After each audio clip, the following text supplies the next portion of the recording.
Bueno, pues nuestra próxima charla viene de la mano de dos expertos de la Alianza IK4. Ellos nos van a hablar de cómo el blockchain también tiene su relevancia en el ámbito de la industria, especialmente relacionado con un concepto como el de Internet de las Cosas, IoT, que seguro que lo conocéis.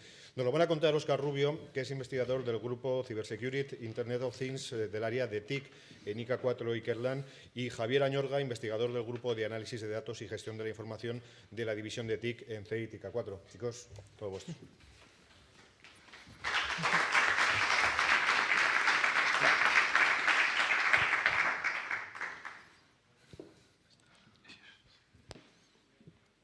Vale. Bueno, pues muy buenos días. Ahí estamos. Bueno, pues como nos han presentado, vamos a dar unos, ya diría ya que reflexiones y refuerzos sobre lo que han dicho los otros dos anteriores ponentes, bueno, porque la desventaja de ir un poco al final es que nos van pisando conceptos, pero vamos a intentar aportar unas reflexiones sobre blockchain y la industria. Blockchain, la industria y la desintermediación.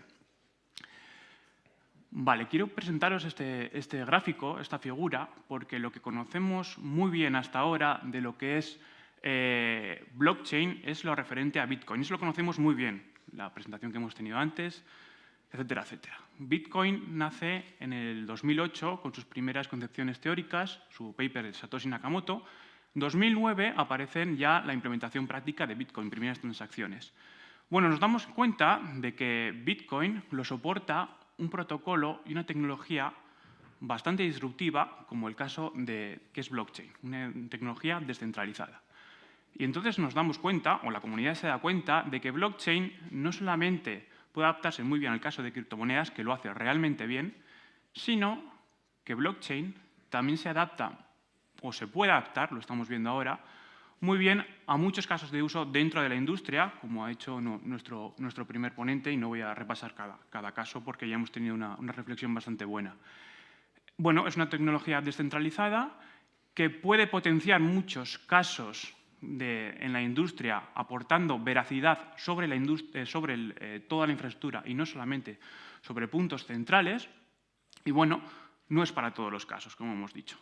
En los casos donde se adapta bien, se adapta muy bien y realza mucho los beneficios, pero hay otros casos que funcionan muy bien lo que hacemos hasta ahora, los sistemas centralizados y la base de datos. Muy bien. Bueno, quería presentar también esta otra gráfica que lo que hace Gartner cada año. Para el caso de 2017, en cuanto al hype de blockchain, las expectativas que tenemos para blockchain y concretamente esta gráfica es para las tecnologías que identifica Gartner, presenta una gráfica que es cómo avanza en expectativas esa tecnología, que en sus primeros estadios, en el tiempo, bueno, pues vemos al principio una cierta innovación, identificamos la tecnología, tenemos expectativas sobre ellas. Avanza el tiempo y las expectativas crecen, y crecen de una manera bastante desmesurada. Se sobrevalora esa tecnología hasta llegar a ese punto álgido del hype, donde esa tecnología pues decimos que vale para todo, va a romper el mundo.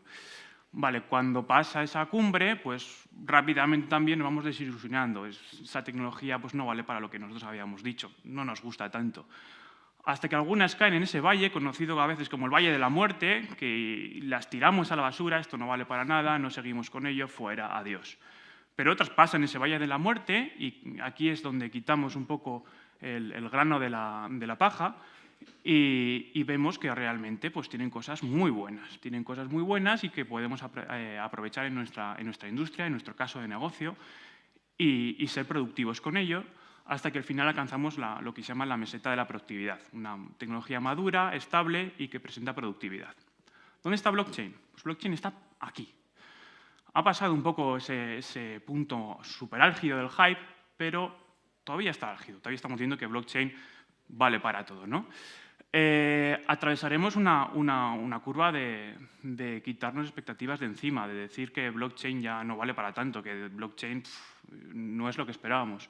Pero estoy seguro, esto es opinión personal, que pasará ese valle de la muerte y que al final alcanzará esa meseta de la productividad. Y es ahí donde tenemos que estar preparados para estar ahí, ¿no? Tenemos que prepararnos ahora para estar ahí.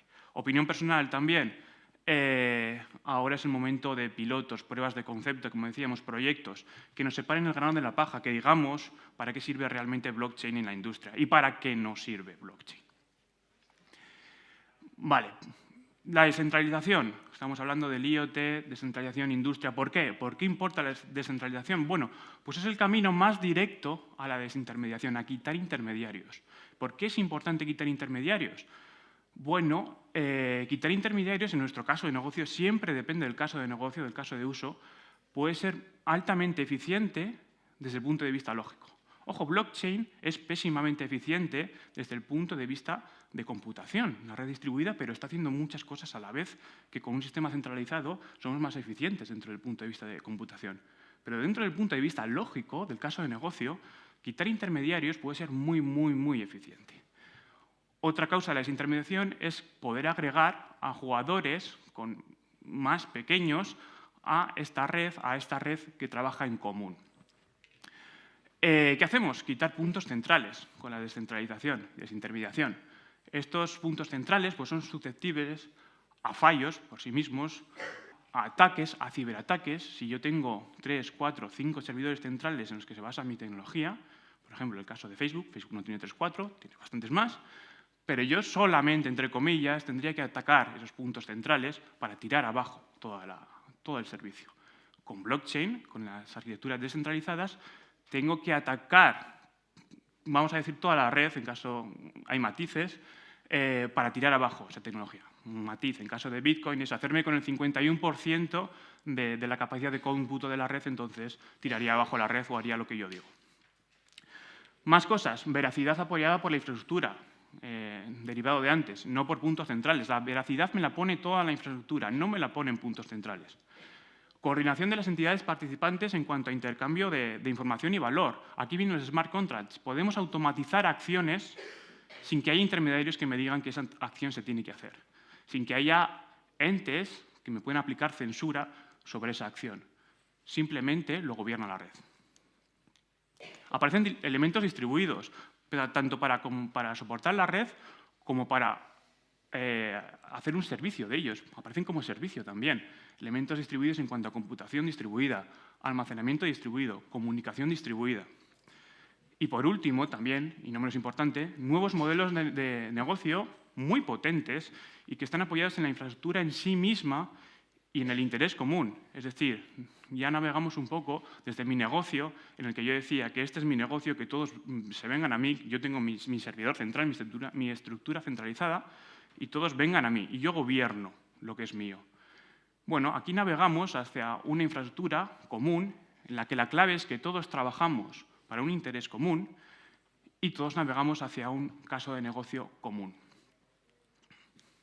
Bueno, un poco de parte técnica en lo que es blockchain. No quiero extenderme mucho en conceptos técnicos, pero bueno, unas pinceladas, más que nada reflexiones, porque lo que vamos a ver es que no existe una tecnología blockchain como tal, sino que existen muchas implementaciones de la tecnología blockchain. Entonces vamos a ver un poco el concepto. Primero tenemos un libro de contabilidad de toda la vida, en el que apuntamos transacciones, es decir, pasos de valor que pasan de una entidad a otra. Lo que decimos es, bueno, vamos a digitalizar esas transacciones, eso lo hacemos ahora. Y las pasamos a una base de datos. Eso es lo que tenemos ahora, ¿no? Transacciones que pasan en nuestro caso de negocio, las digitalizamos y tenemos una base de datos a la que accedemos, una o varias. Lo que decimos es, bueno, vamos a dividir esas transacciones en grupos de transacciones. Esas transacciones las llamamos bloques, grupos de transacciones. Vamos a aportar un poco de vericidad a esas transacciones. Vamos a utilizar sobre todo criptografía de clave público-privada para tener firmas digitales de esas transacciones, apoyados por la criptografía. Bueno, esas transacciones y esos bloques, lo que vamos a hacer es unirlos entre sí. Vamos a linkarlos fuertemente, criptográficamente. La medida por excelencia, el hash. Un bloque tiene información del anterior y el siguiente bloque, información del anterior, y así sucesivamente. Pero una información que si yo cambio los bloques de más abajo, necesariamente tengo que cambiar, o se cambian los bloques de más arriba. Es decir, para sacar algo de abajo, yo tengo que romper lo de arriba. Está criptográficamente anclado mediante la medida por excelencia, que es el hash. Bueno, y aparece el algoritmo de consenso como parte fundamental de la blockchain, como parte fundamental de que todos trabajemos hacia el mismo fin, aparece el concepto de mineros. Nodos, que lo que están haciendo es unir esas transacciones en grupos de transacciones y meterlas sobre la cadena de bloques. ¿Pero por qué meten unas transacciones y no otras? ¿Por qué las transacciones que queremos, que la red quiere que meta y no otras, no las que él quiere? Bueno, pues el algoritmo de consenso. El algoritmo de consenso, y es que no solamente hay un algoritmo de consenso, sino que hay una gran variedad de investigación en cuanto a algoritmos de consenso. La prueba de trabajo del Bitcoin, por ejemplo, que lo conocemos muy bien, Proof of Stake, Delegated Proof of Stake, Proof of Authority, tolerante al consenso bizantino. Hay un montón. Y depende de nuestro ámbito de operación, depende de nuestra blockchain, la extensión, podemos decir incluso, que tiene nuestra blockchain, estamos utilizando unos tipos de algoritmos o estamos utilizando otros, unos con unos beneficios, otros con otros. Y también con desventajas. Y aparece el smart contract como elemento fundamental. A mí me encantó cuando oí esta definición de smart contract. Es un if de código. ¿Quién no ha codificado aquí? Pues bueno, ¿quién no ha codificado aquí? Un if de código con esteroides. Entra una entrada, sale una salida. ¿Vale? Un if. Pero un if en el que toda la red tiene capacidad para computarlo y capacidad de verificar que ese if es realmente como uno dice ser. Bueno, blockchain. ¿Es blockchain para mi caso de uso? Es la pregunta, ¿vale? Lo que estamos diciendo. Sabemos que blockchain se adapta muy bien cuando podemos decir, en nuestro caso de negocio, que tenemos un valor. Un valor que no tiene por qué ser una criptomoneda, no tiene por qué estar anclado al dinero, pero tenemos un valor que se puede hacer un trueque con él, de una entidad a otra, de un nodo a otro, de un peer a otro peer. Ahí se adapta muy bien. También hay otros casos en donde también se podría adaptar muy bien, que es donde tenemos, vamos a decir, una base de datos, un estado de esa base de datos, y cualquier cambio del estado de esa base de datos tiene que estar consensuado, tiene que estar verificado por toda la red y no solamente por puntos centrales. Bueno, en este caso aparecen varios tipos de blockchains, de ledgers que se llaman, de libros de contabilidad. Podemos hablar a la izquierda, según vamos descentralizando más, de blockchains públicas, que es lo que conocemos todos, Bitcoin, Ethereum, en la que tenemos que soportar que cualquier actor se pueda unir a la blockchain y cualquier actor sin darle unos permisos u otros, sino se une y ya está. Pero puede ser maligno. Aquí el algoritmo de consenso cobra importancia. Blockchains híbridas, vamos navegando un poco más a la centralización, en las que, bueno, pues, por ejemplo, pueden ser blockchains públicas, pero hay una whitelist de quién se puede unir y quién no. Pero en principio vamos a decir que son públicas. Navegamos hacia el concepto de blockchain privada, blockchain permisionada, blockchain mucho más cercano al elemento central de la solución de base de datos.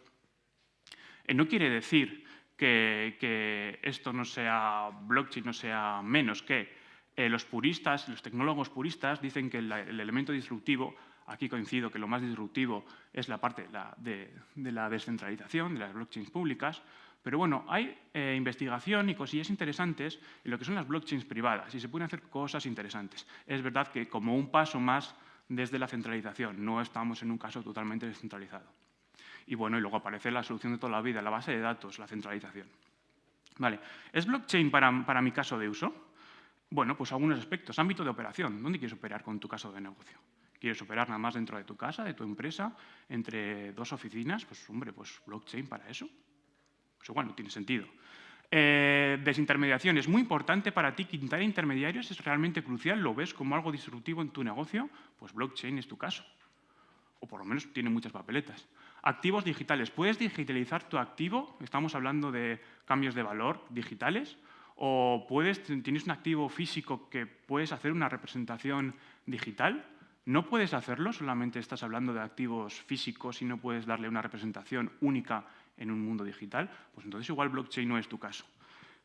Actores o entidades. ¿Tienes claro quiénes van a ser los actores en tu caso de uso? ¿Tienes claro qué nodos se van a agregar, quién no? ¿Qué papel van a tener los nodos? Eso hay que tenerlo claro. Caso de negocio, con todo esto. Oye, ¿pero cómo vas a sacar tu valor de esto? ¿No? ¿Cómo vas al final de la cadena de todo esto, de tu caso de negocio, vas a hacer dinero? ¿Lo tienes claro? Vamos a tenerlo claro desde el principio, porque lo que queremos es hacer dinero, ¿no? Habrá que tenerlo claro. Seguridad y no repudio. Lo he puesto el último porque me parece un poco como lo fundamental en lo que tenemos hasta ahora, ¿no? En lo que uno dice, bueno, es que yo he oído que blockchain es muy seguro, que podemos agregar un no repudio a mis transacciones. Bueno, sí, pero ten en cuenta todo lo demás. Si solamente quieres eso, seguridad y no repudio, hay técnicas para bases de datos centralizadas donde puedes alcanzar eso, sin nada más, si no quieres hacer nada más. Una vez que decimos que queremos utilizar blockchain, criterios de diseño. Más adelante mi compañero Óscar va a poner un poco más pies sobre tierra para estos criterios de diseño. Nos hemos referido a una publicación del World Economic Forum, precisamente de abril de este año, en los que daba unos criterios por los cuales utilizar blockchain o no utilizar blockchain, unas preguntas más que criterios, y si irse a una cosa más privada, algo más cercano a la centralización, o algo más lejano y más disruptivo, algo más descentralizado. Bueno, criterios. El rendimiento. ¿Es para ti muy importante el rendimiento? ¿Quieres hacer muchísimas transacciones por segundo? Bueno, pues cuidado, porque en caso de Bitcoin, en caso de redes públicas, las transacciones por segundo son muy pequeñitas. En caso de Bitcoin está de entre 3 y 7 transacciones por segundo, un bloque cada 10 minutos. Eso tienes que tenerlo en cuenta. ¿Quieres hacer muchas? Bueno, si nos vamos a algo más privado, una blockchain permisionada, estamos hablando de transacciones mucho más altas. Estamos hablando de incluso 10.000 transacciones por segundo, unas cosas, depende de dónde lo leamos, lógicamente la cosa cambia. Cantidad de datos a almacenar. Blockchain podemos decir que es una base de datos distribuida, no solo eso, cuidado no caer solamente en eso, pero los datos a almacenar son pequeños, no es una gran base de datos. Veracidad de los participantes y no repudio. Bueno, ¿qué veracidad puedes poner sobre los participantes? Tenlo claro. Intereses de los participantes, al hilo con esto. ¿Qué alineación tienen los participantes con el caso de negocio? Tenlo claro para diseñar esta blockchain. Automatización de acciones o cambios de valor. Los smart contracts. Oye, ¿qué vamos a automatizar? Vamos a diseñarlo. Permiso de acceso a la información. ¿Tienen que tener permiso los actores para unirse a esta blockchain? Necesidad de gobernar y controlar la funcionalidad. ¿Necesitas controlar la blockchain?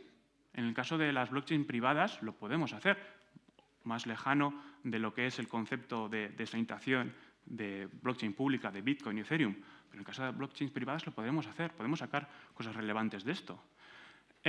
Visibilidad de las transacciones, públicas o privadas. Bueno, aquí ya estamos diciendo blockchain pública, blockchain privada. Ojo, hay excepciones.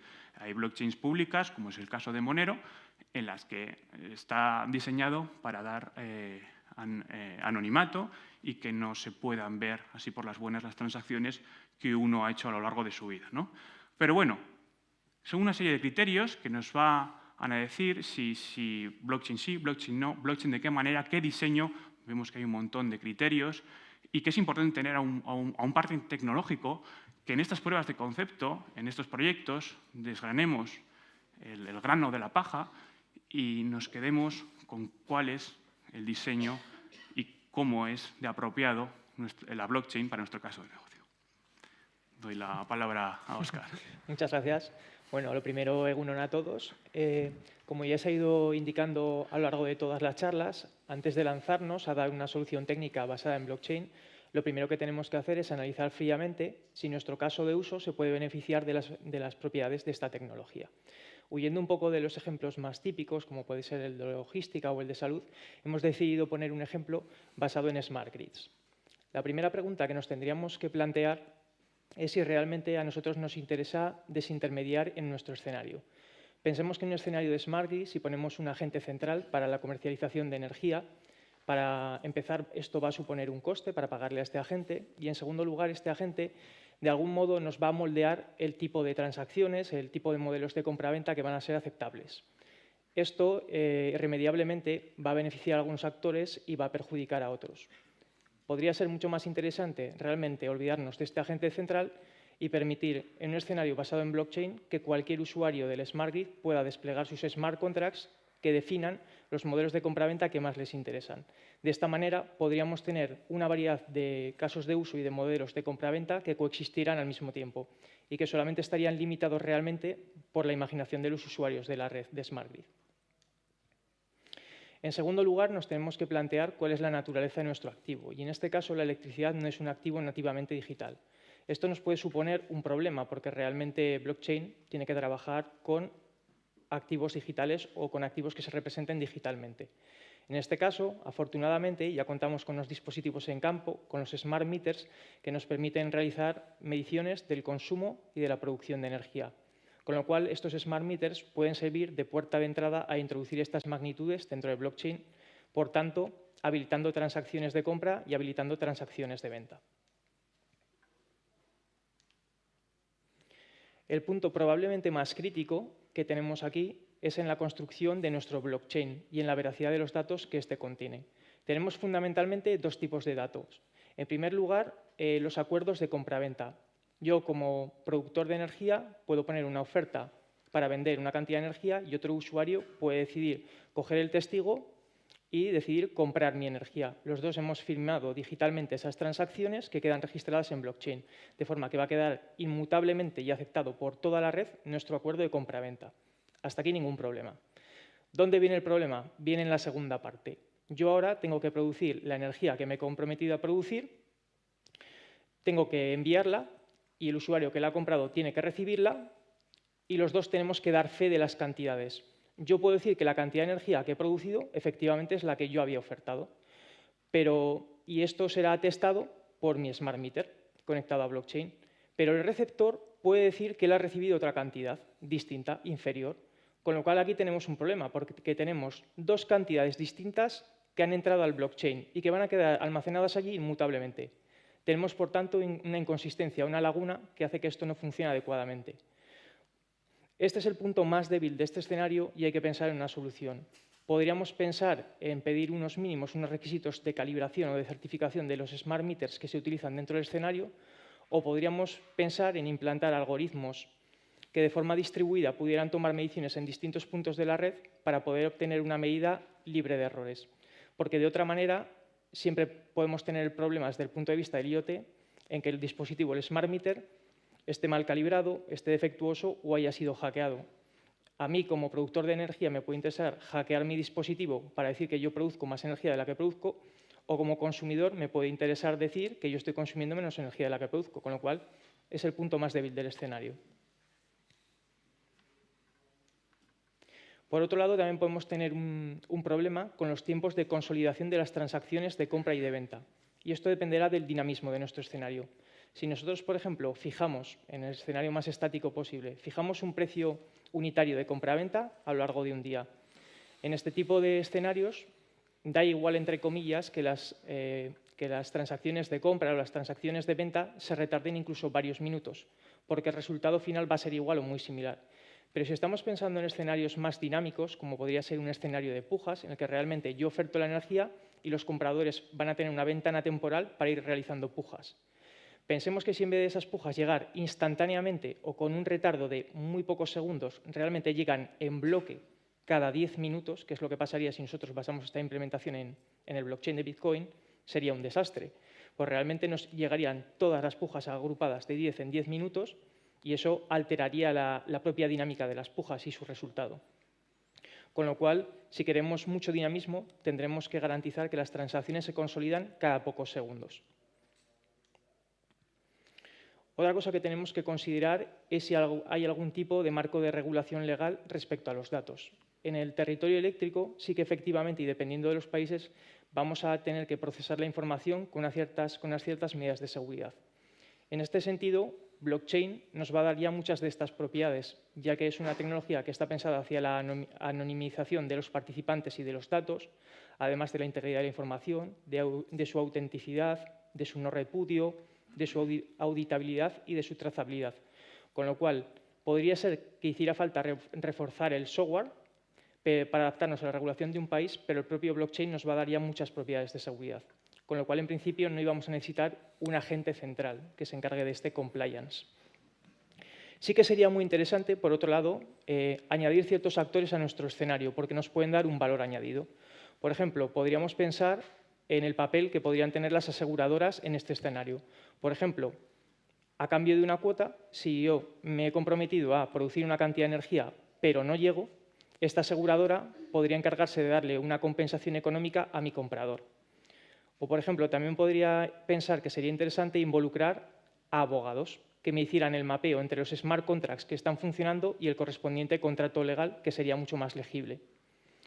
También podríamos, por supuesto, pensar en involucrar a bancos, porque todas las transacciones van a llevar aparejados tokens. Realmente nosotros no estamos intercambiando, lógicamente, euros ni dólares.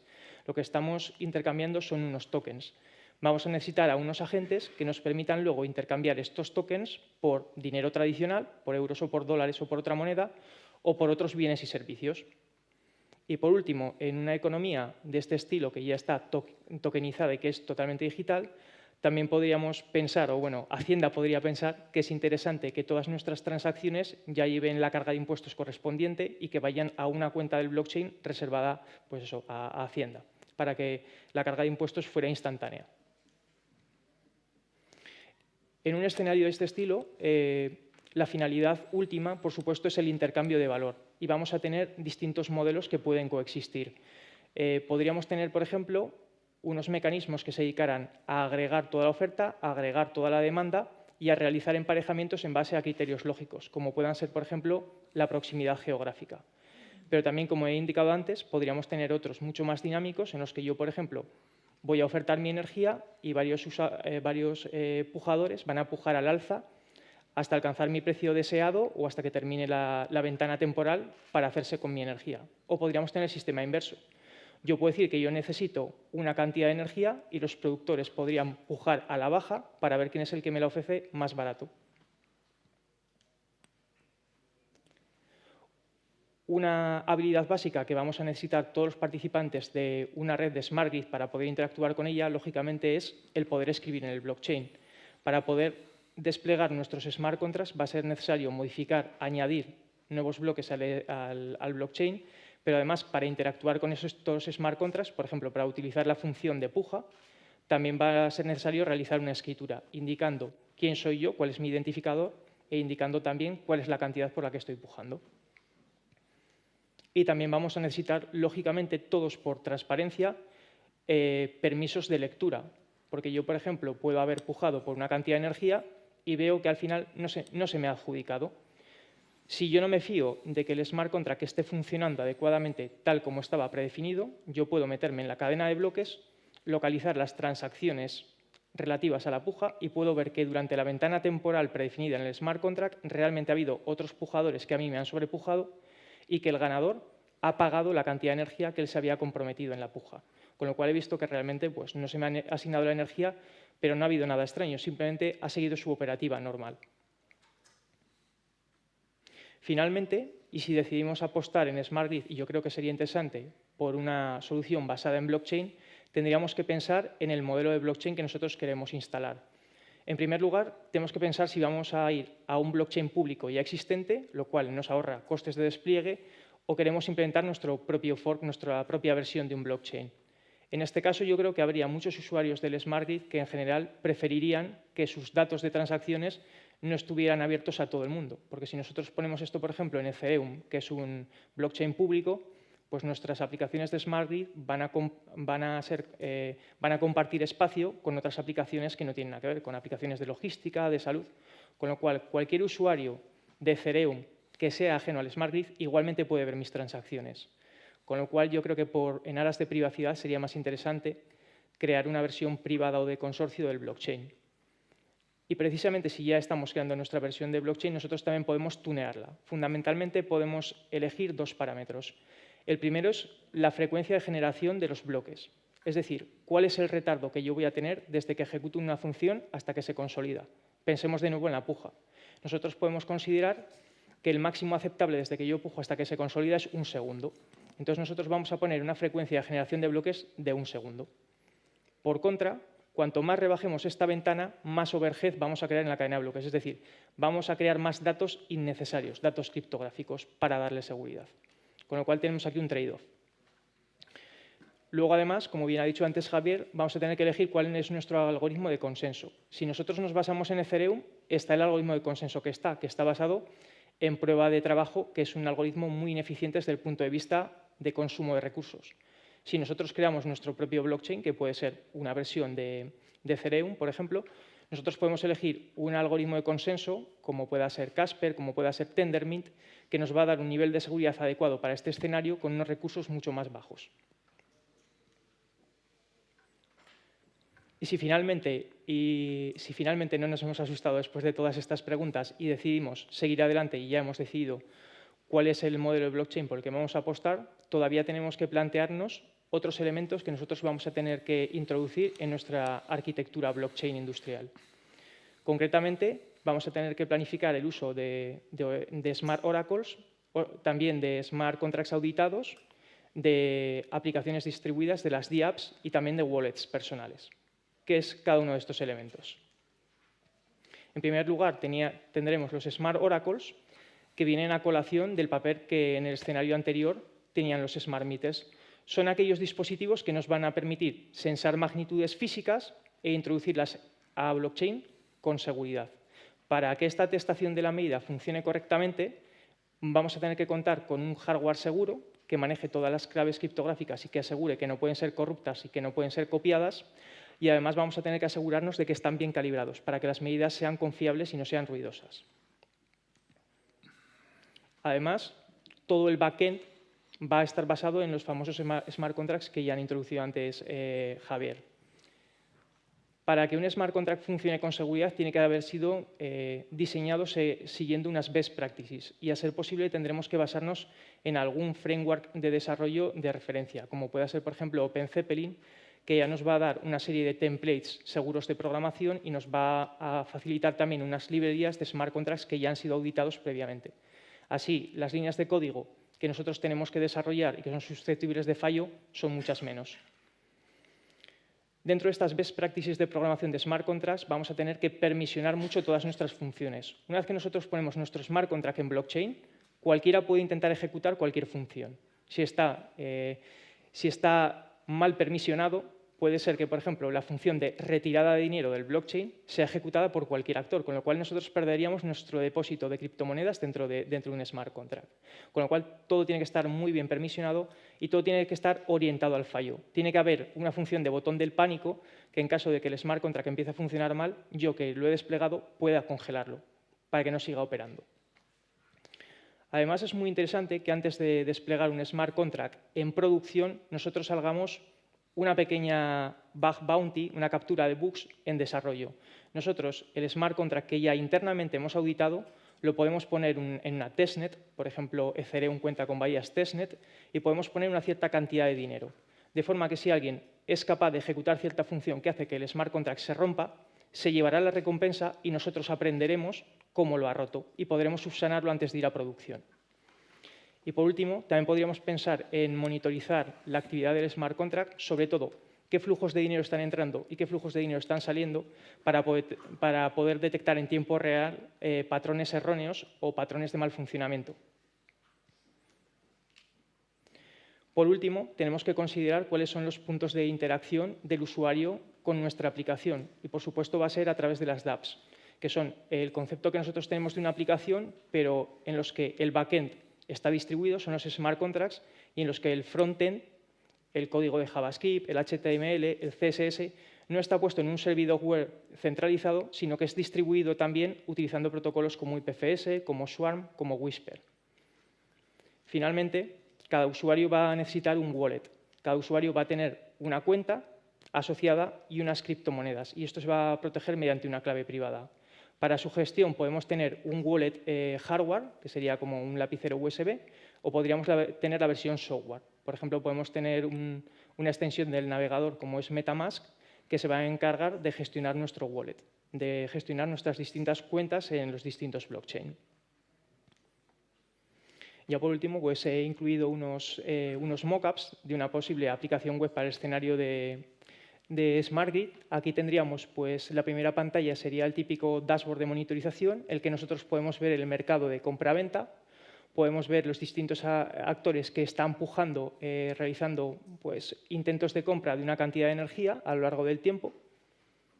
Pero además podríamos incluir otras vistas distintas. Nosotros, por ejemplo, también podríamos incluir un Block Explorer en las que un usuario más avanzado o con más curiosidad pudiera entrar directamente en el blockchain, pudiera ver todos los distintos bloques en tiempo real, introducirse dentro, ver todas las transacciones, ver con qué fecha han sido consolidadas, ver los usuarios involucrados en cada una de estas transacciones y, bueno, así tener una gran auditabilidad sobre la información que se está manejando.